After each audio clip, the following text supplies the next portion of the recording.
Assalamualaikum warahmatullahi wabarakatuh. Shalom, Om Swastiastu, Namo Buddhaya, salam kebajikan dan salam sejahtera bagi kita semua. Yang terhormat Dewan Juri serta panitia pelaksana, perkenalkan kami dari Ibu. Saya Fitri Ramadhani ditemani oleh dua rekan saya yaitu Hairul Nisa dan Putri Nadia. Pada kesempatan kali ini kami akan membawa sebuah perdebatan dengan muasi kebijakan penurunan UKT di tengah pandemi COVID-19. Indonesia sekarang ini dilanda bencana yang cukup besar akibat adanya pandemi COVID-19. Berbagai masalah pun muncul dalam sektor kehidupan, mulai dari bidang ekonomi, bidang sosial, dan bidang politik. Masalah yang begitu banyak merupakan gejolak yang luar biasa bagi masyarakat Indonesia. Salah satu imbas dari akibat pandemi COVID-19 yang terjadi adalah masalah finansial. Keadaan finansial atau perekonomian yang tidak stabil dapat mengakibatkan banyaknya kebutuhan yang tidak terpenuhi. Hal tersebut diakibatkan karena banyaknya tenaga kerja di Indonesia di PHK, perekonomian menurun, serta pendapatan masyarakat berkurang.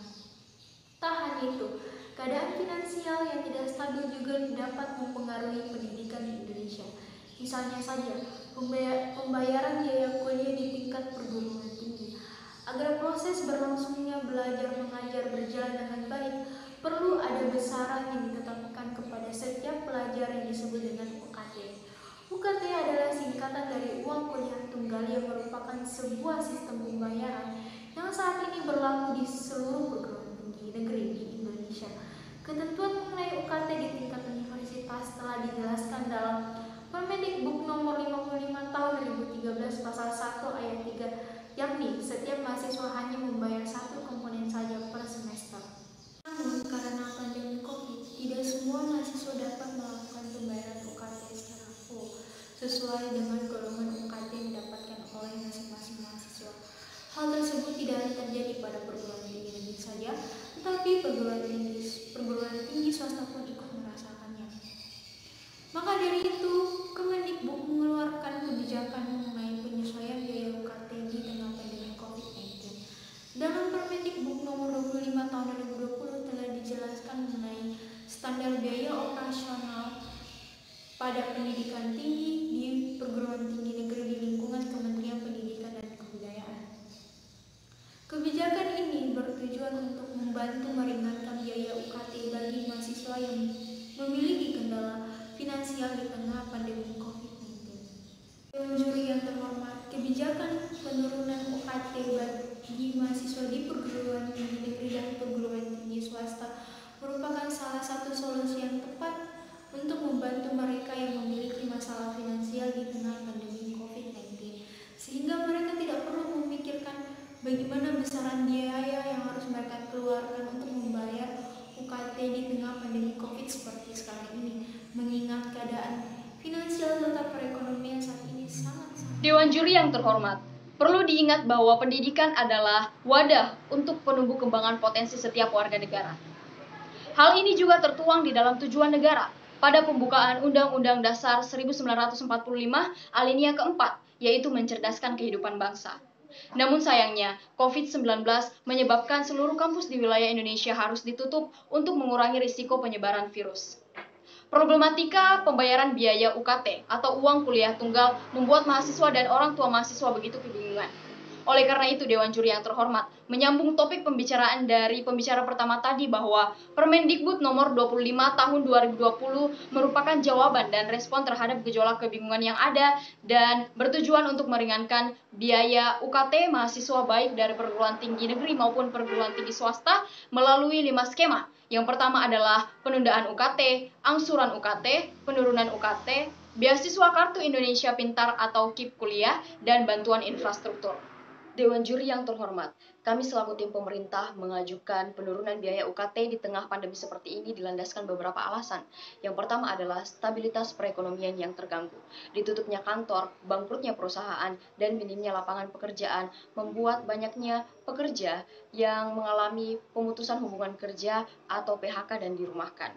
Secara rinci, tenaga kerja yang mengalami hal tersebut mencapai 3,6 juta orang berdasarkan catatan dari Kementerian Ketenagakerjaan.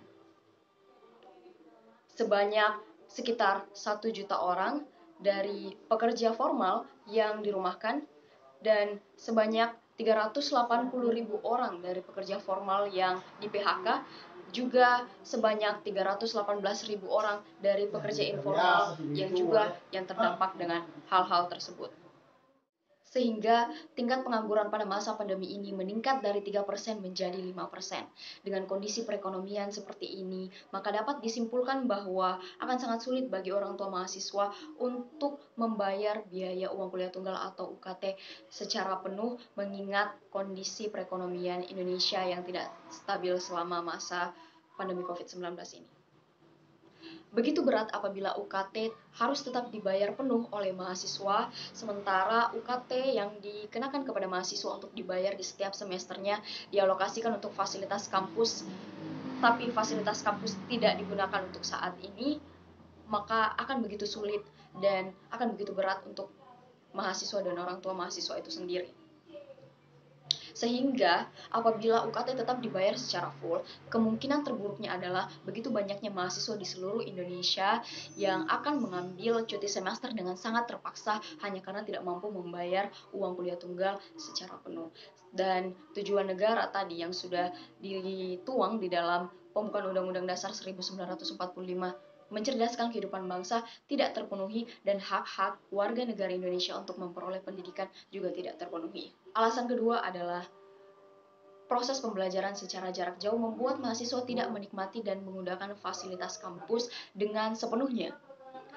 Sejak Presiden Joko Widodo mengumumkan kasus COVID-19 pertama di Indonesia pada Maret 2020 lalu, pemerintah mengambil langkah PSBB atau pembatasan sosial berskala besar yang di dalamnya sudah termasuk dalam penutupan lembaga pendidikan, kantor-kantor, tempat umum, pengurangan moda transportasi guna mengurangi risiko penyebaran virus yang sangat cepat, sehingga untuk saat ini hampir 4 bulan seluruh kampus yang tersebar di wilayah Indonesia ditutup dan proses belajar mengajar dilaksanakan melalui via online atau daring, sehingga secara otomatis fasilitas kampus tidak digunakan sebagaimana mestinya. Itulah mengapa kebijakan penurunan UKT di masa pandemi seperti ini merupakan pilihan yang sangat tepat untuk meringankan beban biaya mahasiswa dan orang tua mahasiswa tentunya, juga agar fungsi-fungsi pendidikan ini tetap tercapai, tujuan negara pun tercapai, dan warga negara Indonesia atau mahasiswa di seluruh kalangan manapun tetap memperoleh haknya untuk memperoleh pendidikan. Assalamualaikum warahmatullahi wabarakatuh. Terima kasih atas kesempatan yang telah diberikan kepada saya. Perkenalkan, saya Putri Nabila Leri selaku pembicara ketiga dari tim pemerintah. Mengenai mosi kita pada hari ini yaitu kebijakan penurunan UKT di tengah pandemi. Seperti apa yang telah dipaparkan oleh pembicara pertama kami yang menyatakan bahwa saat ini Indonesia tengah dilanda krisis finansial, di mana banyaknya pekerja Indonesia yang harus ter-PHK, dan berdasarkan data dari Kementerian Ketenagakerjaan, lebih dari 3,6 juta pekerja Indonesia harus dirumahkan ataupun di-PHK. Dari sini kita bisa melihat bahwa terjadi penambahan pengangguran yang ada di Indonesia. Terlebih lagi, banyaknya orang tua yang mengalami PHK akan sangat berdampak pada anaknya, terutama bagi mereka orang tua yang memiliki anak yang tengah menempuh pendidikan perguruan tinggi.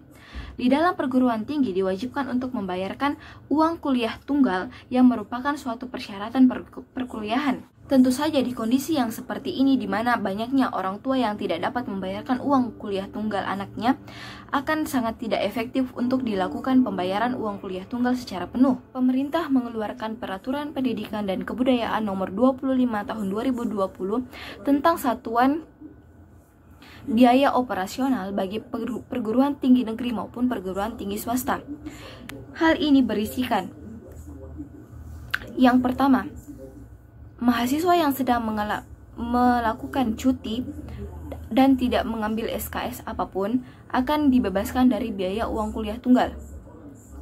Yang kedua, bagi mahasiswa yang telah mengalami semester akhir, hanya dibolehkan untuk membayar 50% dari uang kuliah tunggal mereka. Yang ketiga, penyesuaian uang kuliah tunggal bagi mereka yang orang tuanya terkena dampak dari pandemi ini. Yang keempat, pemberian keringanan uang kuliah tunggal bagi mereka yang membutuhkan. Ada pula kebijakan yang dikeluarkan bagi mereka yang terkena dampak di perekonomian. Yang pertama, melakukan cicilan uang kuliah tunggal. Yang kedua, penundaan uang kuliah tunggal. Yang ketiga, penurunan uang kuliah tunggal. Yang keempat, adanya beasiswa yang dikeluarkan oleh pemerintah.